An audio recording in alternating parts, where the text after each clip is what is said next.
Selam arkadaşlar, kanalımıza hoş geldiniz.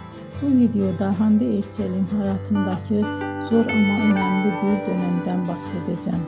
Hande Erçel hayatı boyunca ailesine bağlı biri olarak biliniyor. Özellikle annesi Aylin Erçel onun için büyük bir ilham kaynağıydı. Ne yazık ki 2019 yılında annesi uzun süren bir hastalık sonrası hayatını kaybetti. Bu olay Hande Erçel'in hayatında derin bir iz bıraktı.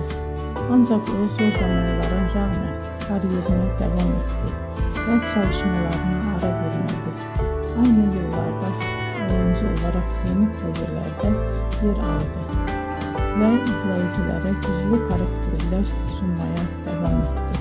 Belki de bu nedenle birçok hayranı onu sadece başarılı bir oyuncu olarak değil, aynı zamanda güçlü bir insan olarak da görüyor. Beni izlediğiniz için teşekkür ederim. Bir sonraki videoda tekrar görüşmek üzere. Hoşça kalın.